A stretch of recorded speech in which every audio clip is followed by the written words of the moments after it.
Raise your hand if you have never had imposter syndrome. Nope, nobody? Okay. Well, today we are talking about how to get into business, how to succeed, how to push forward, and all things Texas. It's time to spill some sweet tea.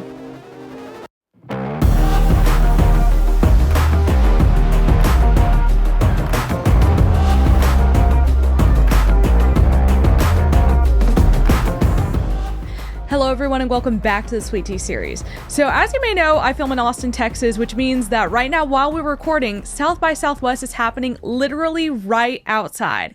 And today I'm joined by someone who just launched her most recent business venture at South by Southwest. Ashley Lance, welcome to the show. Hey, thanks for having me. I'm really excited to be here. How has South by Southwest been going? You've been there basically the whole time so far, right? It's crazy. You guys don't even realize we've been outside your front door at like half the Congress block parties. Like you are in the epicenter of South by. It's amazing. It's a great year. We got to see Steven Spielberg give his keynote, and it's fun. All the parties, everybody seems to be having a good time. I keep missing, because sometimes I'm like walking up and down Congress like for lunch or for something else, and I keep missing when the celebrities are in front of the theater, and then I'll see on Instagram later that they were there. I need to get LASIK, so I think I'm walking right by celebrities, and I was like, I don't know, there's a lot of cameras, so I'm blind, so it's fine. Well, I said you're launching your most recent business venture because for those who don't know you, you've mostly been in the hospitality space recently. So hospitality consultant, you also have an online magazine called Provincial Leisure, and you are the CEO of a digital marketing firm. Yeah. So you just weren't busy enough already? I don't know. Something happens. You do it a couple of times and you're like, I can do it again. Let's go. Well, tell me about how did the launch go? What is it that you're doing? Yeah. So my brother and I are launching a member intercept platform. So that essentially means for people that want to travel to places that normally have a enclosed market space or a private membership. Okay, so the real VIP experience where you have a butler, someone's helping you with everything. We found a way where anybody for the same price as Expedia can book under somebody's membership. So it's kind of a win-win where you, the traveler, get to be the VIP, and someone who already has this membership gets to help pay their membership. And it's a concept that hasn't really been done. And so we're new to the space, but we're really excited and people seem to love the concept. How did you figure out that was a possibility? So that's like stories of Cancun, Mexico, hurricanes. Mainly my brother, he is the VIP guy. So he's the guy that loves having memberships that get him into anywhere and things of that nature. And me being in hospitality, he was like, let's look over these contracts and see if there's anything that we could do to make this something that could be shared with more people. So that was really the idea. And these contracts do allow that sometimes. So it's like an access where someone else can be a part of the membership or the cool club, and it's a really fun concept. And so I'm guessing the members like it because I'm guessing they can make some money off of this too. Exactly. Yeah. So when you have these memberships in hospitality, you have yearly dues. That's a normal thing. If you live in an HOA, you have your HOA fees. It's the same thing for a membership. So it's kind of a win-win where anybody gets to have that experience of having a butler or going VIP, but the person who has the membership, they can also make it more valuable for themselves. So it's we're trying to make it a little more accessible for everybody to travel better. And how was the South by Southwest launch? Oh my gosh, it's been amazing. Like we've been to so many events at this point, and it's just been really exciting to be a part of the community here in Austin. I spent time in Italy and New York, and so to be home in our home state of Texas, hanging out with people and shaking hands, like if you haven't done South by, you need to do it one year. Like everybody, I think, should. And then fun thing, I guess, just for people to know, TPPF has one of our policy experts who's speaking on one of the panels about AI. So, amazing. Yeah, lots of cool little connections and stuff being plugged in. It's so cool. AI is like it's a really nice time to talk about it at South by. I feel like everybody's learning a lot. Oh yeah, and I'm guessing in all the fields now it's coming into play. Yeah, for sure. So, you mentioned right now Italy and New York. Yeah. In the past, like whenever I was, just seeing your past work, a lot of that was talking about how you're in New York City. I know that now you're in Italy, but you're launching in Texas. So Oh, that's why not Texas? That's not a surprise to anyone. A lot of people are saying, why Texas? Because it is the place to be. You know, I mean, I can give you examples of, I launched my first two businesses out of New York.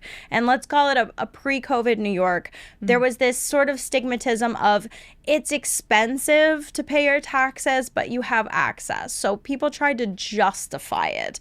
Like, oh, it's really expensive to start a business in New York, but you're going to get clients. But the decline has been so many people leaving, it can't justify itself anymore. And like a great example is my friends, they wanted to launch their business in New York and they ended up doing it in Florida, almost Texas. If Florida just happened to be because they had family.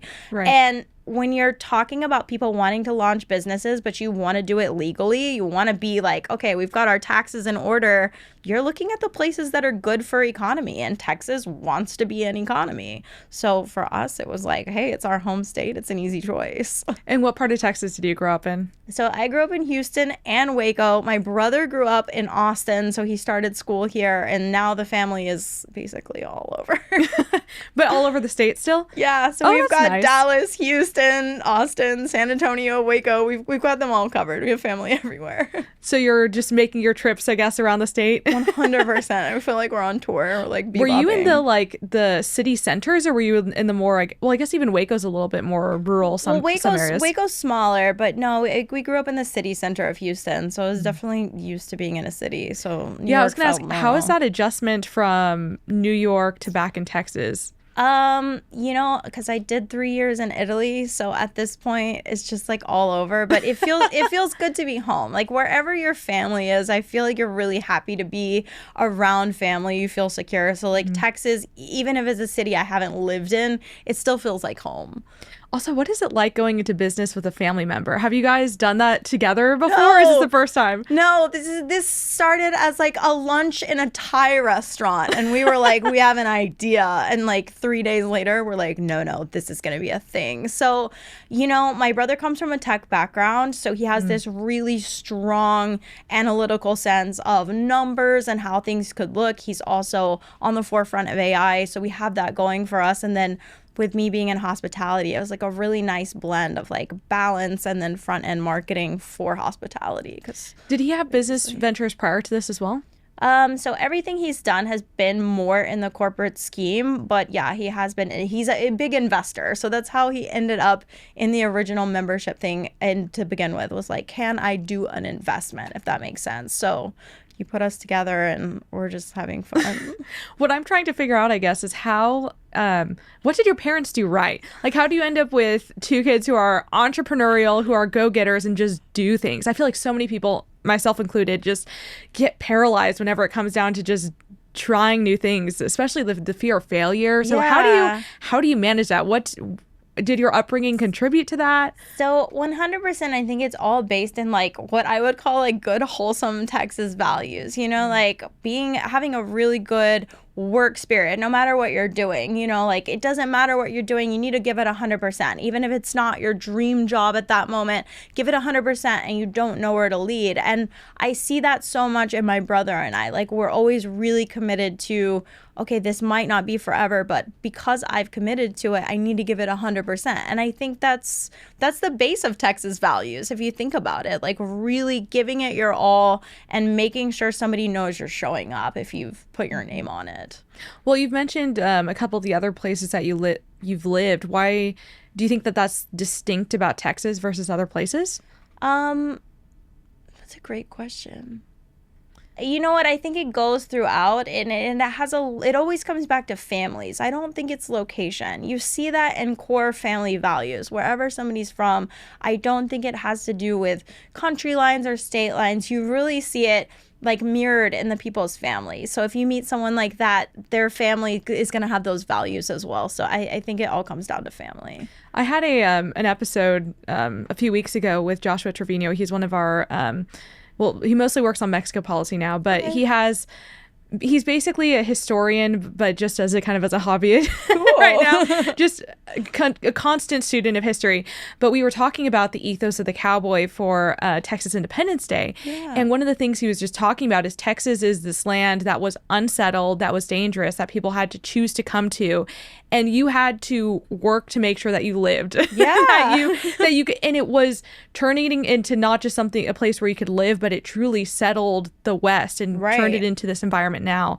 And so when we're talking about family values, that's probably where a lot of that 100%. comes from, just historically. I don't think in today's society we're giving it enough place to talk about how people are raised and how your family unit is. And that's not to say you're born family. People can make their family, but those core values really affect society as a whole, no matter where you're looking, even, from my point being global now, you see it everywhere. Another interesting thing about your past, though, is some of the things that you had to overcome to be able to work at all, really. So would you mind sharing a little bit about specifically your history with chronic illness? Yeah. So, it's one of those things that I feel like it gets used as a buzzword. Somebody deals with chronic illness, but unless you've lived it, you don't really understand that it's very volatile because you don't know when you're going to get sick. For me, since we've come to Texas, I've been in the ER twice. So it's not something that just goes away. It's just a matter of sometimes you have to persevere and just you get knocked off your horse and you have to just get back up again. And it's never easy. But I think it does give you a kind of a grit a little bit. After so long, you're okay, if I can get through that, I can get through anything. And maybe it does contribute. I don't know. But you had to search through to Eastern medicine, right, to be able to originally get relief? What was that like? So Chinese medicine for me was very impactful. And that they had a really specific way of dealing with people that have nerve issues. So I have nerve and muscular issues that were really wildly undiagnosed. And it happened to be a doctor of Chinese medicine that he was I can help you manage this. And so again, what worked for me might not work for somebody else, but what I can say is if you never stop looking, you'll find an answer. I had a neurologist in New York. He told me, he was I knew you'd find something because I could see it in your eyes. You never gave up. Everybody was telling you there's just no answer. There's just no hope. There's nothing we can do. And he's you come out of nowhere with this doctor of Chinese medicine. And he was some people just keep looking. So I guess that's my answer is whatever the problem is, keep looking for an answer until you find it because it's there. You might just have to go to a few countries to figure it out. Yeah.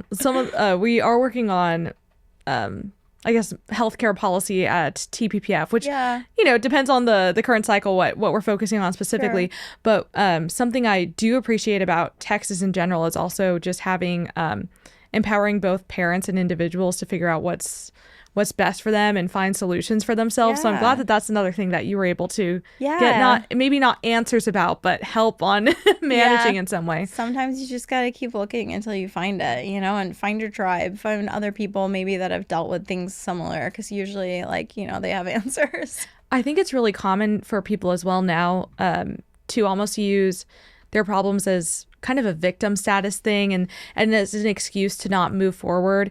Why do you think that you didn't fall into that trap? Or why do you think it's important that people don't fall into that? You know what?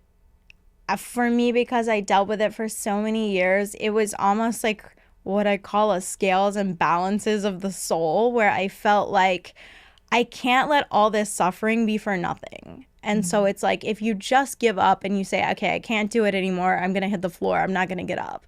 But then what was it for? So for me, it was I really always felt in the end, I have to be able to say that I pushed through because at least it was worth something.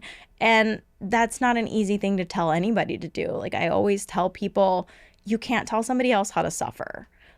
That is a personal journey. And it just happened to be for me that I was I just can't let it be for nothing. What did your community look like at the time?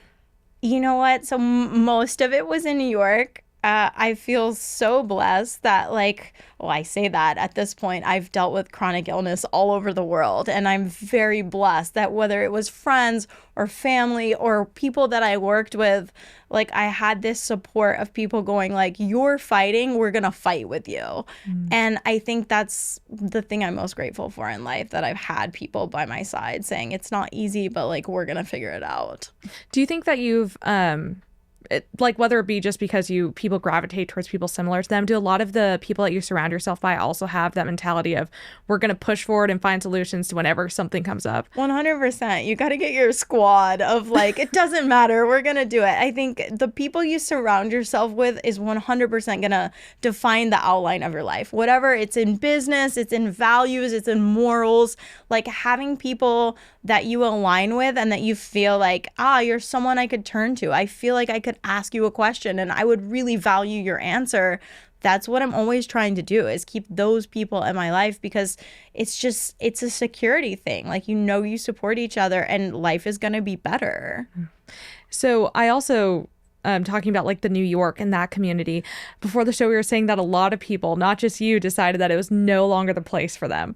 What happened? You know what? I call it the post-COVID crisis. Pre-COVID, like I said, that was the place to be in business. Any 5 p.m. happy hour anywhere in the city, you could meet people and talk about business, and they just didn't recover, and then the policies didn't recover as well. So you're talking about high inflation. You're talking about the fact that they're trying to get policies written that would cap how much your rent could be compared to what you're making. Those things don't exist. So it's not protecting the average citizen. And that's really hard. You see a lot of entrepreneurs go to New York that they're not from New York. So they're like, oh my God, this is a whole new space.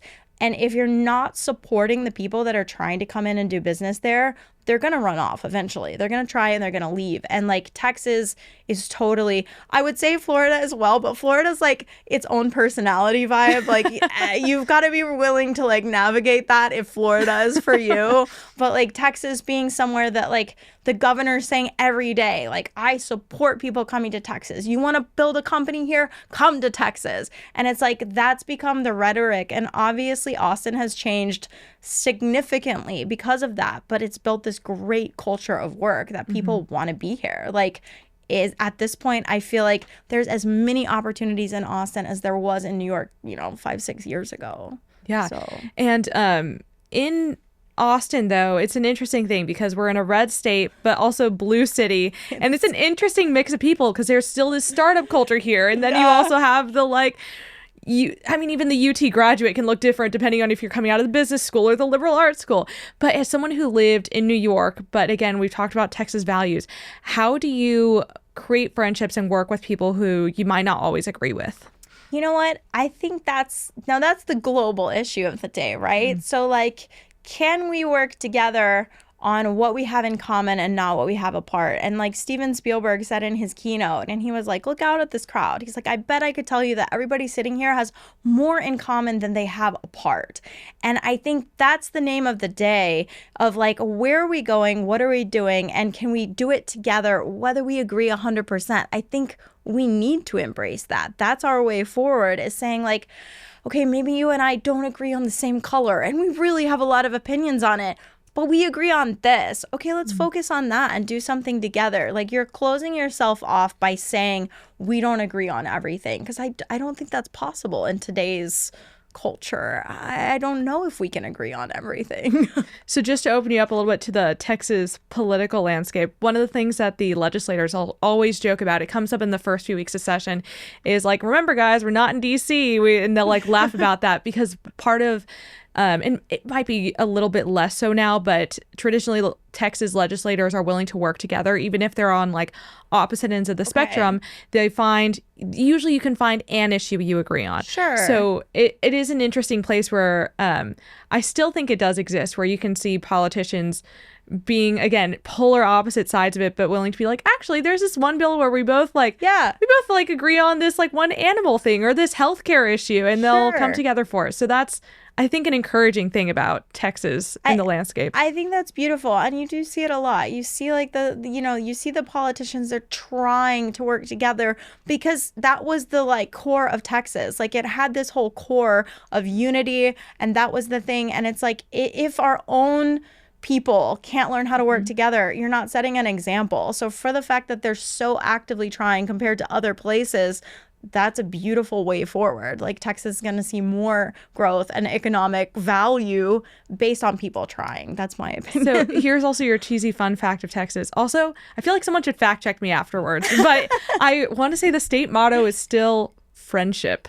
which slightly cheesy, but also nice that's part I like of it. it. But actually, I wanted to ask if you've seen this too.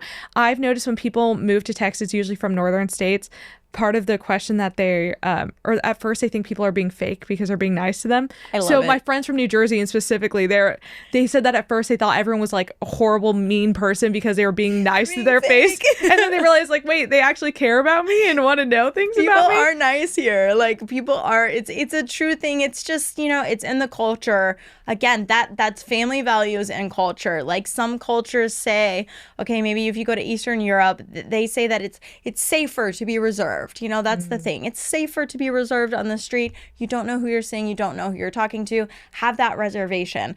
And that's cultural. But Texas culture was always like, tip your hat, say hi to your neighbor, ask your neighbor if they need some sugar. Do you think that also helps with creating a good atmosphere for business? Yeah, I think it does, because not everybody is bold.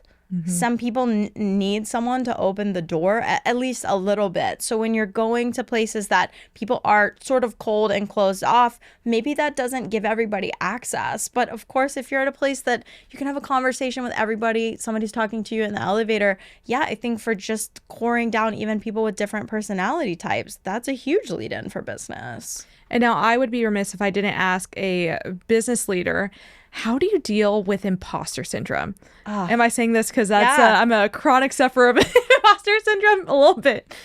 Okay, so here's my theory on imposter syndrome. I think if you are an entrepreneur, so I'm not going to speak to the corporate world, but if you're an entrepreneur, I think sometimes it's not imposter syndrome. Sometimes it's accurate. Because if you're starting your own company, let's say that you have a list this big of things that you have to do, and you're looking at this list from 30%. I'm not going to hire someone to do those things yet. I'm going to do it myself because it's my business and I'm starting it. And shocking, no one wants to work for free right now, okay? That at least 20% of it, you might be really bad at. And you might be saying, like, I am not the person for this job. But that's the entrepreneurial journey of you have to get through that. And so sometimes I think that like imposter syndrome is us just being honest with ourselves. Like, God, am I really the person that should be doing payroll? I don't know. But you see what I'm saying? So sometimes it's just saying, I'm good enough. It's not perfect, but I'm good enough. And then we're going to get to the point that we hire the perfect person for that job. And so, maybe, yeah, sure, some is imposter syndrome, but some's just working through the crud.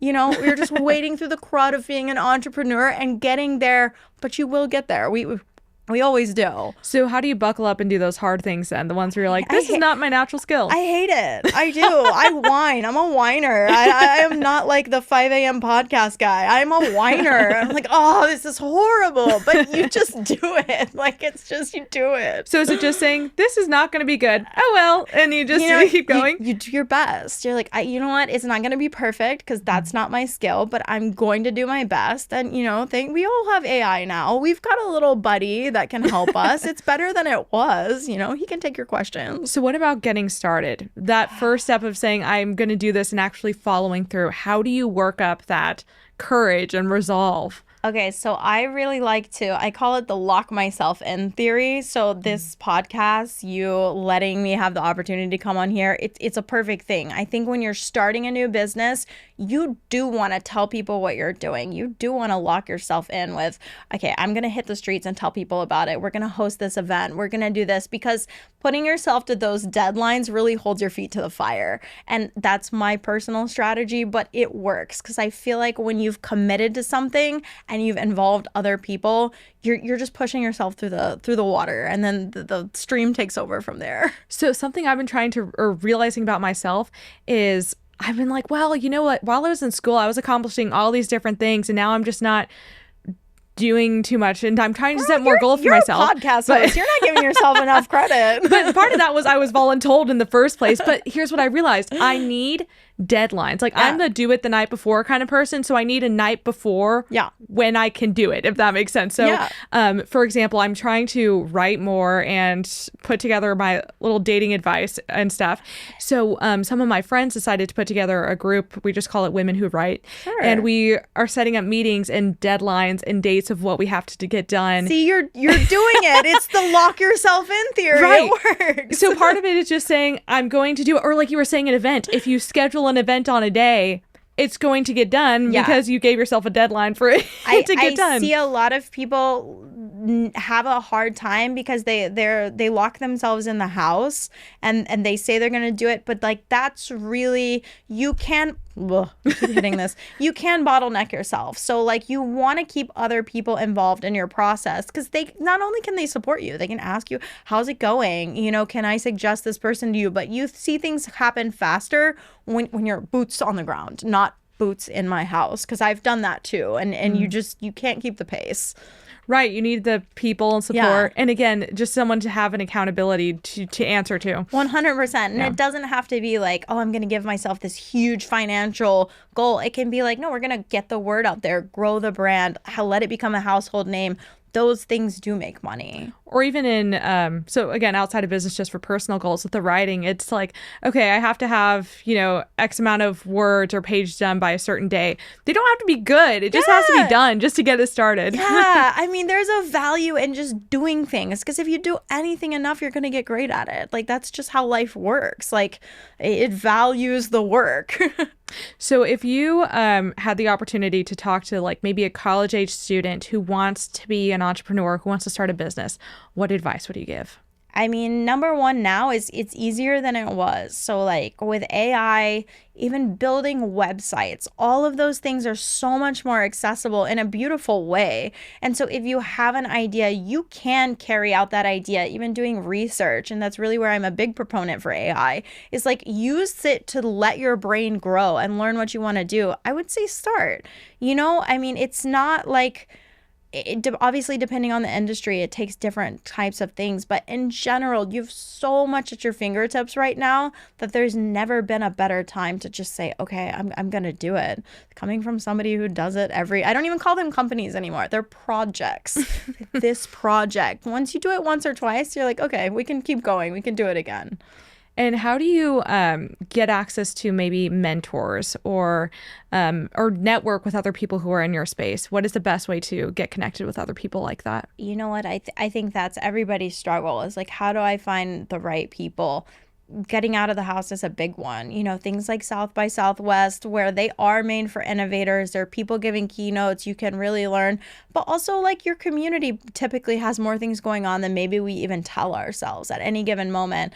And getting out and doing things. Like, sometimes it can be hard. We don't want to. I love my pajamas and my blankies and I want to stay in bed, but that's not really how you're going to grow in business. So get boots on the ground, you know, put those cowboy boots on, go meet some people. And that's, you know, it's a big start. I think people would also be surprised with how many happy hours and social groups there are for specific things, whether it be entrepreneurs or TPPF even has our Liberty Leadership Council, which is all the young adults, and how nice. Well, it's how I got connected with Bogdan and eventually so got cool. introduced That's to you. amazing. Yeah, I mean, you're a perfect example. So you are a perfect example of someone who got out of their comfort zone, did something, and then look like where we are. It's amazing. I'm trying to. You're giving me too much credit so far. I'm giving you the right amount of credit. But like, really, that's because that is how things happen. If you just say, I'm gonna be a part of my community. Okay, I'm gonna help with this charity. Okay, I'm just gonna see what's going on. You'll be shocked. Like the universe just rewards that kind of behavior, I think. So if people want to learn more about you or find out more about the VIP guy, the new business, where can they go and where can they find you? Well, obviously, we would love for you to look at our website. It's the VIPguy.com. It just launched, and we have South by Southwest promos on the site that people can use to save a discount if you want to plan a trip and My name is Ashley Land, so if you Google me, you can probably find my Instagram. It's my name. Well, thank you so much for taking the time to join me. I'll be probably out tomorrow, and I'm going to do some man on the street interviews. So hopefully, text us, we'll find you. Right. And see, now this is accountability, right? I'm saying I'm going to do it, so now I have to be there. I love it. And I'll be watching that tech one as well. This will be released cool. after that. So, people find some South by recaps. Again, I love it. Thank you so much for joining me today. Thank you as well. It's so fun. Thanks. And everyone else, I will see you next time.